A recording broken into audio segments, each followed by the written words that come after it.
ആകാശവാണി നമസ്കാരം. സേവാപർവിന്റെ ഭാഗമായി ആകാശവാണി തിരുവനന്തപുരം പ്രാദേശിക വാർത്താ വിഭാഗം തയ്യാറാക്കിയ പ്രത്യേക ചർച്ചയിലേക്ക് സ്വാഗതം. കഴിഞ്ഞ 7 ദശാബ്ദത്തിലെ വിദ്യാഭ്യാസ പുരോഗതി എന്ന വിഷയത്തിലാണ് ഇന്ന് ചർച്ച ചെയ്യുന്നത്. നമ്മോടൊപ്പം അതിഥിയായി ചേരുന്നത് കേന്ദ്ര സർവകലാശാല മുൻ pro vice chancellor K Jayaprasad. ഒപ്പം ഞാൻ കൃഷ്ണ പ്രകൃതി. ചർച്ചയിലേക്ക് സ്വാഗതം. നമസ്തേ.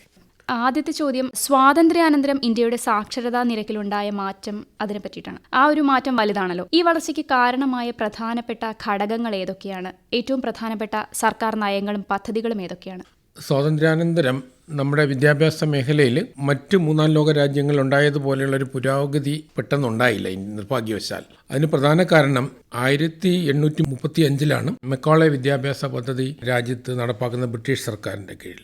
സ്വാതന്ത്ര്യം ലഭിച്ച ഉടനെ തന്നെ കേന്ദ്ര സർക്കാർ ഒരു കമ്മിറ്റിയെ നിയോഗിച്ചത് ഹയർ എഡ്യൂക്കേഷനെ കുറിച്ച് പഠിക്കുന്നതിന് വേണ്ടിയിട്ട് ഡോക്ടർ രാധാകൃഷ്ണനെ കമ്മിറ്റിയായിരുന്നു. 1948 ആ റിപ്പോർട്ടിൻ്റെ അടിസ്ഥാനത്തിലാണ് UGC ഉൾപ്പെടെയുള്ള സ്ഥാപനങ്ങൾ നിലവിൽ വന്നത്. 1953 സെക്കൻഡറി എഡ്യൂക്കേഷനെ കുറിച്ച് പഠിക്കുന്നതിന് വേണ്ടിയിട്ട് ഡോക്ടർ മുതലിയാർ കമ്മീഷനെ വെച്ചു. യഥാർത്ഥത്തിലൊരു ദേശീയ വിദ്യാഭ്യാസ നയം എന്നുള്ള തലത്തിൽ തുടക്കം കുറിക്കുന്നത് 1968 കൊത്താരി കമ്മീഷൻ റിപ്പോർട്ടിന്റെ അടിസ്ഥാനത്തിലായിരുന്നു അത് നടപ്പാക്കുന്നത്. അപ്പം സ്വാതന്ത്ര്യം ലഭിക്കുമ്പോഴും നമ്മുടെ സാക്ഷരത എന്ന് പറയുന്നത് കേവലം 18.33%. കേരളത്തിൽ ആ സമയത്ത് തന്നെ ഏതാണ്ട് 50% സാക്ഷരതയുണ്ടായിരുന്നു. പക്ഷേ നമ്മുടെ വിദ്യാഭ്യാസ മേഖലയിൽ ഇന്ത്യയോടൊപ്പം സ്വതന്ത്രമായ മറ്റ് പല രാജ്യങ്ങളിൽ, നമ്മുടെ ശ്രീലങ്ക ഉൾപ്പെടെയുള്ള രാജ്യങ്ങളിൽ നേടിയ പ്രാഥമിക മേഖലയിലും സ്കൂൾ വിദ്യാഭ്യാസ മേഖലയിലും ഉണ്ടായ വിദ്യാഭ്യാസ പുരോഗതി നിർഭാഗ്യവശാൽ ഇന്ത്യയിൽ ആദ്യത്തെ 4-5 പതിറ്റാണ്ടുകളിൽ ഉണ്ടായില്ല എന്നുള്ളതൊരു യാഥാർത്ഥ്യമാണ്. 1986 രാജീവ് ഗാന്ധി പ്രധാനമന്ത്രിയായിരുന്ന സമയത്താണ് ഒരു ദേശീയ വിദ്യാഭ്യാസ പദ്ധതി ആദ്യമായിട്ട് നടപ്പാക്കുന്നത്. സ്വാമി വിവേകാനന്ദനെ പോലെയുള്ള ആൾക്കാർ, ദേശീയ നേതാക്കൾ എല്ലാവരും തന്നെ വിദ്യാഭ്യാസത്തിന് വളരെയധികം പ്രാധാന്യം കൊടുത്തു. 1906 തന്നെ ദേശീയ വിദ്യാഭ്യാസം എന്നൊരു കോൺസെപ്റ്റ് സ്വാതന്ത്ര്യ സമരത്തിന്റെ ഭാഗമായിട്ട് ഇന്ത്യൻ നാഷണൽ കോൺഗ്രസിന്റെ കൽക്കട്ട സമ്മേളനത്തിൽ അംഗീകരിച്ചിരുന്നു ഒരു പ്രമേയത്തിലൂടെ. പക്ഷേ സ്വാതന്ത്ര്യാനന്തരം ആ ഒരു ഇനിഷ്യേറ്റീവ് യഥാർത്ഥത്തിൽ വന്നില്ല. നമുക്ക് ഈ ന്യൂനതകൾ 1986 ദേശീയ വിദ്യാഭ്യാസ നയത്തിന്റെ ആമുഖത്തിൽ ഇതൊക്കെ സൂചിപ്പിക്കുന്നുണ്ട്. അപ്പോൾ അതിനെ തുടർന്ന് ഗവൺമെന്റിന്റെ ഒരുപാട് ഇനിഷ്യേറ്റീവ്സ് ഉണ്ട്. കുറേ മാറ്റങ്ങൾക്ക് തുടക്കം കുറിക്കുകയുണ്ടായി 86 ദേശീയ വിദ്യാഭ്യാസ നയത്തിന് ശേഷം. പിന്നെ നമ്മൾ കാണുന്നത് 34 വർഷം ഗവൺമെന്റ് പുതിയ നയങ്ങളൊന്നും വിദ്യാഭ്യാസ മേഖലയിൽ കൊണ്ടുവന്നിട്ടില്ല. നരസിംഹറാവു പ്രധാനമന്ത്രി ആയിരിക്കുന്ന കാലഘട്ടത്തിലാണ് ചെറിയൊരു മാറ്റം വിദ്യാഭ്യാസ മേഖലയിൽ കൊണ്ടുവരുന്നു. വിദ്യാഭ്യാസ വകുപ്പിന്റെ പേര് മാറ്റിയിട്ടും MHRD എന്നുള്ള തലത്തിൽ നാമകരണം ചെയ്യുന്നു. ചെറിയ മുന്നേറ്റങ്ങളൊക്കെ ഉണ്ടായി. പക്ഷേ നമ്മുടെ രാജ്യത്ത് വീണ്ടും വിദ്യാഭ്യാസ മേഖലയിൽ ചില പ്രദേശങ്ങളിൽ, ചില സംസ്ഥാനങ്ങളിൽ വലിയ പുരോഗതി കൈവരിക്കുമ്പോൾ തന്നെ മറ്റ് പല സംസ്ഥാനങ്ങളിലും ഒരു ഈക്വലായിട്ടുള്ള ഒരു വളർച്ച വിദ്യാഭ്യാസ മേഖലയിൽ രാജ്യത്ത് നിർഭാഗ്യവശാൽ ഉണ്ടായിട്ടില്ല. സാക്ഷരതയുടെ കാര്യത്തിലും വളരെയധികം പുറകിലായിരുന്നു. വിശേഷിച്ചും പെൺകുട്ടികളുടെ വിദ്യാഭ്യാസത്തിലും പുറകിൽ നിന്നിരുന്നു. 34 വർഷത്തെ ഗ്യാപ്പിന് ശേഷമാണ് ഒരു ദേശീയ വിദ്യാഭ്യാസ നയം പ്രഖ്യാപിക്കുന്നതും. അത് ഏതാണ്ട് 6 വർഷത്തെ സുദീർഘമായ ചർച്ചകളും പഠനങ്ങൾക്കുമൊക്കെ ശേഷമാണ് ഡോക്ടർ കസ്തൂരി രംഗന്റെ നേതൃത്വത്തിലുള്ള ഒരു കമ്മിറ്റി റിപ്പോർട്ടിന്റെ അടിസ്ഥാനത്തിൽ കേന്ദ്ര സർക്കാർ ദേശീയ വിദ്യാഭ്യാസ നയം രൂപീകരിക്കുന്നത്. കഴിഞ്ഞ 5 വർഷത്തെ ഒരു എക്സ്പീരിയൻസ് നമ്മൾ നോക്കുമ്പോൾ വലിയ മാറ്റങ്ങൾക്ക് തുടക്കം കുറിച്ചിട്ടുണ്ട് വിദ്യാഭ്യാസ മേഖലയിൽ. ഈ പശ്ചാത്തലത്തിൽ നിന്ന് വേണം നമ്മൾ ഇനിയുള്ള വിഷയങ്ങളെ ചർച്ച ചെയ്യേണ്ടത്. കാരണം ഇന്ത്യയിലെ സർക്കാർ വളരെയധികം പ്രാധാന്യം കൊടുക്കുന്നത് വിദ്യാഭ്യാസ മേഖലയിലെ മാറ്റങ്ങൾക്ക് വേണ്ടിയിട്ടാണ്. അതിന് പ്രധാന കാരണം നമ്മുടെ രാജ്യം 2047 ഒരു വികസിത ഭാരതം കോൺസെപ്റ്റിലേക്ക് മുന്നിൽ വെച്ചുകൊണ്ട് പോവുകയാണ്. ആ ഒരു ദേശീയ ലക്ഷ്യം നേടുന്നതിന് എല്ലാ പ്രദേശങ്ങളിലും ഒരുപോലെ ക്വാളിറ്റി എഡ്യൂക്കേഷൻ ലഭ്യമാകണം എന്നുള്ള ലക്ഷ്യത്തോടെയാണ് ദേശീയ വിദ്യാഭ്യാസ നയം ഗവൺമെന്റ് നടപ്പാക്കിയത്. രാജ്യത്തിന്റെ പൊതുവായ അവസ്ഥയെ നമ്മൾ നോക്കുമ്പോൾ വലിയ മാറ്റങ്ങൾ നമ്മുടെ വിദ്യാഭ്യാസ മേഖലയിൽ ഇന്ന് പ്രകടമാണ്. ഏറ്റവും കൂടുതൽ വിദ്യാസമ്പന്നരായ ജനങ്ങളാണ് നമുക്കുള്ളത്. ഇന്ത്യ രാജ്യം വിദ്യാഭ്യാസ രംഗത്ത് വളരെയധികം വളർച്ച നേടി കഴിഞ്ഞ 75 വർഷത്തിനുള്ളിൽ. പക്ഷേ അത് യൂണിവേഴ്സലായിട്ട് എല്ലായിടത്തും എത്തിയില്ല എന്നതിലുള്ളതുള്ളൂ. നമ്മുടെ ജനസംഖ്യ വളരെ വലുതാണ്. അതുകൊണ്ടാണ് ഇന്ന് ലോകത്തിന് മുഴുവൻ മാൻ പവർ കൊടുക്കാനുള്ള ശക്തി നമുക്കുണ്ട്. പക്ഷേ ഇത് നമ്മുടെ സമൂഹത്തിൽ ഇതിൻ്റെ എത്രയോ മടങ്ങ് ശക്തിയുണ്ട്. അവരെ കൂടെ നമ്മുടെ ഈ മുഖ്യധാരയിലേക്ക് കൊണ്ടുവരാനുള്ള ശ്രമമാണ് ദേശീയ വിദ്യാഭ്യാസ നയത്തിൽ വളരെയധികം ഊന്നൽ കൊടുക്കുന്നത്. ഈ ഗുണനിലവാരമുള്ള വിദ്യാഭ്യാസത്തിനെ പറ്റി പറയുമ്പോൾ തന്നെ UGC, NCERT പോലുള്ള സ്ഥാപനങ്ങൾ വഹിച്ച പങ്ക് എത്രത്തോളമാണെന്ന് കൂടെ പറയാം.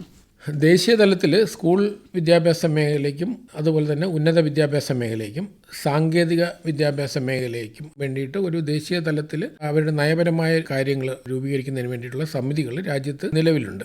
NCERT സ്കൂൾ വിദ്യാഭ്യാസ മേഖലയിൽ എന്നതുപോലെ UGC ആണ് ഉന്നത വിദ്യാഭ്യാസ മേഖലയിൽ ഗൈഡൻസ് കൊടുക്കുന്നത്. അതിന് നമ്മൾ ഒരു റെഗുലേറ്ററി ബോഡി എന്ന് പറയാം. അപ്പം കാലാകാലങ്ങളിൽ വിദ്യാഭ്യാസ മേഖലയിലെ പരിഷ്കാരങ്ങളും അതുപോലെ അതിനാവശ്യമായ മാറ്റങ്ങൾ ഉൾക്കൊള്ളാനും അതിന് ഇന്ത്യ മുഴുവനും ഏകീകൃതമായ ഒരു രൂപഘടന ഉണ്ടാകുന്നതിന് വേണ്ടിയിട്ടുള്ള നിർദ്ദേശങ്ങൾ മുന്നിൽ വയ്ക്കുന്നതിനും അത് നടപ്പാക്കുന്നു എന്നുള്ളത് എൻഷുർ ചെയ്യുന്നതിന് വേണ്ടിയിട്ടാണ് ഇത്തരം റെഗുലേറ്ററി ബോഡീസ് വന്നത്. അപ്പോൾ ഇന്ത്യയുടെ വിദ്യാഭ്യാസ മേഖലയ്ക്ക് തനതായ രീതിയിലുള്ളൊരു വളർച്ചയുടെ അല്ലെങ്കിൽ അതിന് അടിത്തറ പാകിയത് ഇത്തരം റെഗുലേറ്ററി ബോഡി തന്നെയാണ്. അപ്പോൾ അതിൽ തന്നെ നമ്മുടെ വിദ്യാഭ്യാസം നമുക്കറിയാം, ഇപ്പോഴും വിദ്യാഭ്യാസം കൺകറന്റ് ലിസ്റ്റിലാണ്. അതായത് സംസ്ഥാന സർക്കാരുകൾക്കും കേന്ദ്ര സർക്കാരിനും ഇതിനകത്ത് ഒരുപോലെ തന്നെ ഇടപെടാൻ കഴിയുകയുണ്ട്. പക്ഷെ അതേസമയം തന്നെ നമ്മുടെ കുട്ടികൾക്ക് രാജ്യത്ത് മുഴുവൻ ഒരേപോലെയുള്ള നിലവാരം വേണം. അതിൻ്റെ അടിസ്ഥാനത്തിൽ നമുക്കറിയാം വിദ്യാഭ്യാസ മേഖലയിൽ തന്നെ സംസ്ഥാന സിലബസുകൾ കൂടാതെ തന്നെ നമുക്ക് കേന്ദ്ര സിലബസിൽ പഠിക്കുന്ന കുട്ടികളുണ്ടാവാം. പലതരത്തിൽ നമ്മുടെ ആൾക്കാർ ഒരു സ്റ്റേറ്റിൽ നിന്ന് മറ്റു സ്റ്റേറ്റിലേക്ക് പോകുന്നു. അപ്പോൾ അങ്ങനെ വന്നപ്പോഴാണ് ദേശീയ തലത്തിൽ ഒരു വിദ്യാഭ്യാസ ഒരു സിസ്റ്റം ഉണ്ടാകണം. സംസ്ഥാനങ്ങൾ അതിൻ്റെതായ രീതിയിലുണ്ടാകണം. പക്ഷേ ഇവിടെ വന്നൊരു പ്രോബ്ലം ഈക്വലൈസേഷൻ്റെ വിഷയം ഉണ്ടായി. അപ്പോൾ അതിൻ്റെ അടിസ്ഥാനത്തിലാണ് ദേശീയ തലത്തിൽ തന്നെയാണ് നമ്മൾ എൻട്രൻസ് പരീക്ഷകൾ കൊണ്ടുവന്നത്. ഉന്നത വിദ്യാഭ്യാസ മേഖലയിലും അതുപോലെ സാങ്കേതിക വിദ്യാഭ്യാസ മേഖലയിലും മെഡിക്കൽ വിദ്യാഭ്യാസ മേഖലയിലുമൊക്കെ കടന്നു വരുന്ന കുട്ടികൾക്ക് വേണ്ടിയിട്ട് ഒരു ദേശീയ തലത്തിലൊരു പൊതുവായ ക്വാളിറ്റിയിലൊരു ഇക്വാളിറ്റി ഉണ്ടാകണം. ആ ഇക്വാളിറ്റി ഉറപ്പാക്കാനുള്ള ഏജൻസികളാണ് UGC, NCERT പോലെയുള്ള. സിലബസിൻ്റെ കാര്യത്തിലും ക്വാളിറ്റിയുടെ കാര്യത്തിലും ഒരു അഖിലേന്ത്യാ പാറ്റേൺ ഉണ്ടാവണം. അല്ലെങ്കിൽ നമ്മുടെ കുട്ടികൾക്ക് ഉന്നത പഠനത്തിന് പോകുമ്പോൾ പ്രശ്നമുണ്ടാവും. അത് ഇന്നിപ്പം നമ്മുടെ രാജ്യത്ത് ബഹുഭൂരിപക്ഷം ഉന്നത വിദ്യാഭ്യാസ മേഖലകളിൽ കടന്നു വരുന്ന ഏതൊരു കുട്ടിക്കും കോമൺ എൻട്രൻസ് ടെസ്റ്റുകൾ കൊണ്ടുവന്നു. അപ്പോൾ ഈ റെഗുലേറ്ററി ബോഡികൾ വലിയ റോൾ ആ തരത്തിൽ വഹിക്കുന്നുണ്ട്. ഇന്ത്യയിൽ ഗുണനിലവാരമുള്ള വിദ്യാഭ്യാസം ലഭ്യമായിരിക്കുകയും വിദേശ രാജ്യങ്ങളിൽ പോയി പഠിക്കുന്ന ഒരു ട്രെൻഡ് ഇപ്പം നിലനിൽക്കുന്നുണ്ട്. എന്തുകൊണ്ടാണ് അങ്ങനെ ഒരു വിദേശ രാജ്യങ്ങളിൽ പോയി പഠിക്കാനുള്ള ഒരു മാനസികാവസ്ഥയിലേക്ക് ഇന്ത്യൻ യുവാക്കൾ എത്തിപ്പെടുന്നത്? അതിലൊരു പ്രധാന കാരണം നമ്മുടെ ഇപ്പോൾ കണക്കുകൾ സൂചിപ്പിക്കുന്നത് ഇന്ത്യയിൽ നിന്ന് വലിയൊരു ശതമാനം കുട്ടികൾ പുറത്തു പോയി പഠിക്കുകയാണ്. കഴിഞ്ഞ വർഷം ഏതാണ്ട് 8 ലക്ഷം വിദ്യാർത്ഥികളാണ് സ്കൂൾ വിദ്യാഭ്യാസം കഴിഞ്ഞിട്ട് ഇന്ത്യക്ക് പുറത്ത് പഠിക്കാൻ പോയത്.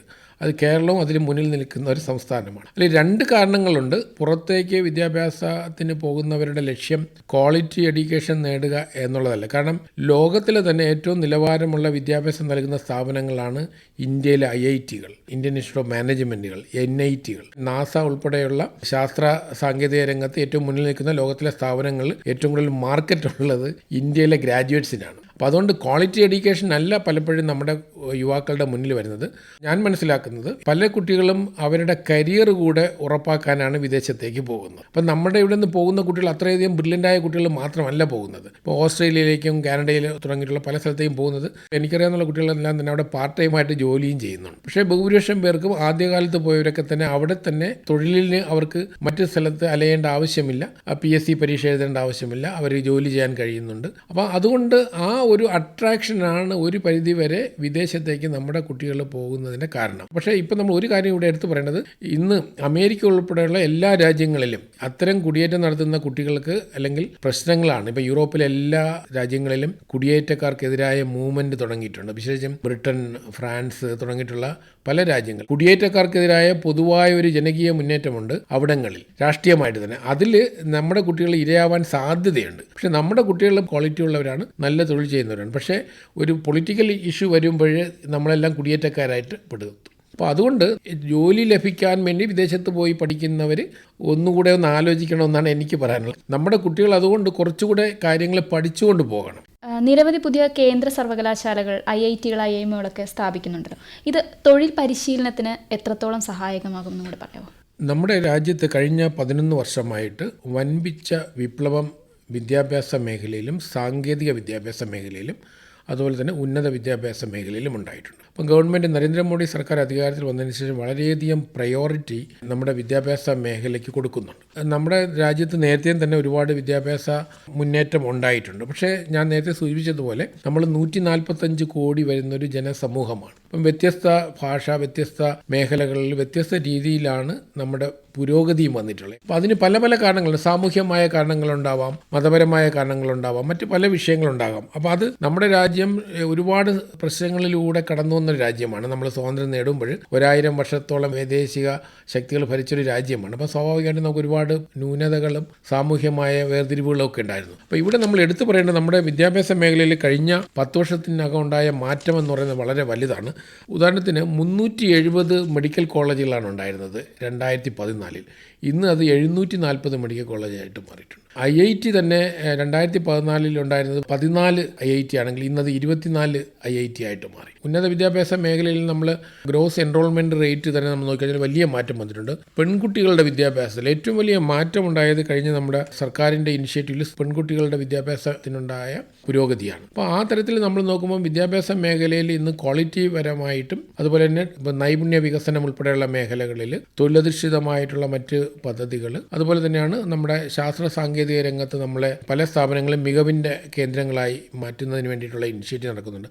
NAC അതുപോലെ NIRF പോലെയുള്ള റാങ്കിംഗ് സംവിധാനം കൊണ്ടുവന്നിട്ട് പല സ്ഥാപനങ്ങളും ക്വാളിറ്റിയിൽ ഒരു അന്തർദേശീയ നിലവാരത്തിലേക്ക് ഉയരാൻ വേണ്ടിയിട്ടുള്ള ശ്രമം നമ്മൾ നടക്കുന്നുണ്ട്. ആ തരത്തിലുള്ള ശ്രമവും നടക്കുന്നുണ്ട്. പക്ഷേ ഇതിനകത്ത് നമ്മൾ എടുത്തു പറയേണ്ട ഒരു വിഷയം, കേന്ദ്ര സർക്കാർ നടപ്പാക്കിയ പുതിയ ദേശീയ വിദ്യാഭ്യാസ നയത്തിൽ 2020 പ്രകാരം നമ്മുടെ GDPയുടെ 6% വിദ്യാഭ്യാസത്തിന് വേണ്ടി മാറ്റിവെക്കാനായിട്ട് തീരുമാനിച്ചിട്ടുണ്ട്. അത് പൂർണ്ണമായും നടപ്പാക്കി കഴിഞ്ഞാൽ വലിയ വികസനം നമ്മുടെ വിദ്യാഭ്യാസ മേഖലയിൽ ഉണ്ടാകും. നമ്മൾ ഉന്നത വിദ്യാഭ്യാസ മേഖലയെ പറ്റി പറയുമ്പോൾ തന്നെ നമുക്ക് ആ ഒരു പ്രാഥമിക വിദ്യാഭ്യാസത്തിനെ പറ്റിയിട്ടും കൂടെ പറയേണ്ടതുണ്ട്. സർക്കാർ പദ്ധതികൾ എത്രത്തോളം ഇതിൽ വിജയകരമായിരുന്നു എന്നും കൂടെ പറയാമോ? അതായത് ലിംഗാനുപാതം കുറയ്ക്കാൻ എത്രത്തോളം സഹായകമായി എന്നും കൂടെ പറയാമോ?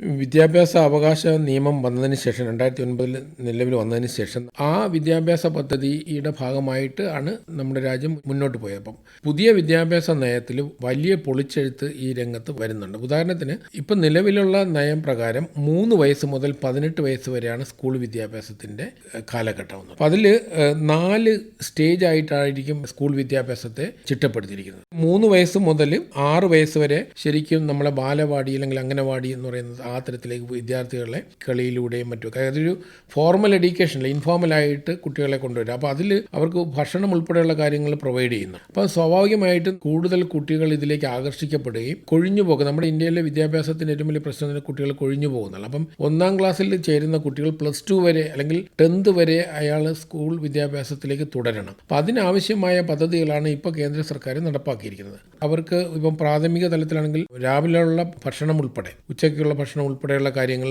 എല്ലാ തരത്തിലുമുള്ള സപ്പോർട്ട് കൊടുക്കുന്ന രീതിയിലാണ് ഇത് കൊണ്ടുവരുന്നത്. അപ്പോൾ അതിൽ പെൺകുട്ടികളുടെ വിദ്യാഭ്യാസത്തിന് വളരെയധികം ഊന്നൽ കൊടുക്കുന്നുണ്ട്. അപ്പോൾ ഇന്ന് ഇന്ത്യയിൽ പല സംസ്ഥാനങ്ങളിലും പെൺകുട്ടികൾക്ക് വേണ്ടിയിട്ട് പല പാക്കേജുകളുണ്ട്. ഇപ്പോൾ കോളേജ് തലമുറ മിക്ക സംസ്ഥാനങ്ങളും, വിശേഷിച്ച് ഞാൻ സൗത്ത് ഇന്ത്യൻ സംസ്ഥാനങ്ങളെക്കാൾ ഉപരി വടക്കേന്ത്യയിലെ പല സംസ്ഥാനങ്ങളും ഇവിടെയൊക്കെ പെൺകുട്ടികൾക്ക് വേണ്ടിയിട്ട് ഒരുപാട് ലാപ്ടോപ്പ് ഉൾപ്പെടെയുള്ള സൗകര്യങ്ങളും പഠിക്കാൻ വേണ്ടിയിട്ടുള്ള മറ്റെല്ലാ സൗകര്യങ്ങളും ചെയ്തു കൊടുക്കുന്നുണ്ട്.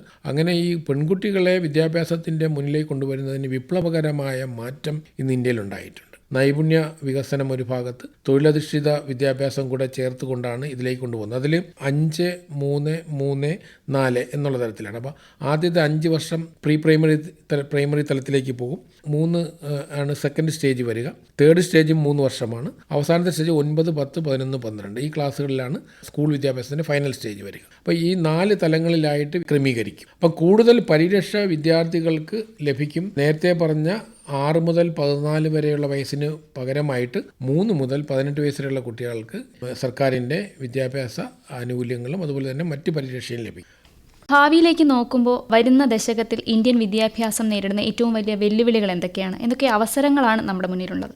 നമ്മുടെ ഒരു വലിയൊരു രാജ്യമെന്നുള്ള തലത്തിൽ നമ്മൾ നേരിടുന്ന ഏറ്റവും വലിയ പ്രശ്നം നമ്മുടെ ജനസംഖ്യ ആയതുകൊണ്ട് തന്നെ വിദ്യാഭ്യാസ മേഖലയിൽ നമ്മൾ ഒരുപാട് ഇടപെടൽ വേണ്ടി വരും. നമ്മൾ നേരിടാൻ പോകുന്ന ഏറ്റവും വലിയ വെല്ലുവിളി നിലവാരമുള്ള വിദ്യാഭ്യാസം എല്ലാ പ്രദേശത്തെയും കുട്ടികൾക്ക് ലഭ്യമാകുന്ന അന്തരീക്ഷം ഒരുക്കുക എന്നുള്ളതാണ്. ഇപ്പോൾ ഇന്ത്യൻ റിപ്പബ്ലിക്ക് 75 വർഷം കഴിഞ്ഞ ഒരു റിപ്പബ്ലിക് എന്നുള്ള തലത്തിൽ ഇനി നമുക്ക് വേണ്ടത് ഇൻ്റർനാഷണൽ ലെവലിലുള്ള ക്വാളിറ്റി എഡ്യൂക്കേഷൻ രാജ്യത്തെ എല്ലാ യുവാക്കൾക്കും ലഭിക്കുന്ന തരത്തിലേക്ക്, അതുപോലെ തന്നെ അവൻ്റെ സമഗ്രമായ പുരോഗതി, ഒരു മാൻ മേക്കിംഗ് എഡ്യൂക്കേഷൻ നടക്കണം. ക്വാളിറ്റി എഡ്യൂക്കേഷൻ ലഭ്യതയാണ് ഏറ്റവും വലിയ വെല്ലുവിളിയാകുക. നമ്മൾ ഇന്ത്യയുടെ മേപ്പെടുത്തു കഴിഞ്ഞാൽ കിഴക്ക് ഭാഗത്തുള്ള പ്രദേശത്തേക്കാണ് കൂടുതൽ വിദ്യാഭ്യാസ പിന്നോക്കാവസ്ഥ നിൽക്കുന്നത്. പടിഞ്ഞാറൻ ഭാഗത്താണ് വിദ്യാഭ്യാസപരമായി നമുക്ക് കൂടുതൽ പുരോഗതി നേടിയിരിക്കുന്നത്. നമ്മൾ ഏതാനും തുരുത്തുകളിൽ നിൽക്കാതെ ക്വാളിറ്റി എഡ്യൂക്കേഷൻ യൂണിവേഴ്സലായിട്ട് അത് നമ്മൾ ഭരണഘടനയിൽ എഴുതി വെച്ചാൽ പോരാ, അത് നടപ്പാക്കണം. വികസിത ഭാരതത്തിലേക്ക് കുതിക്കണമെങ്കിൽ നമ്മുടെ ഓരോ കുട്ടിയും ആ തരത്തിലുള്ള ഒരു ക്വാളിറ്റി എഡ്യൂക്കേഷൻ്റെ ആർജിച്ച കുട്ടിയാകണം. അത് തന്നെയാണ് ഏറ്റവും വലിയ ചലഞ്ചും.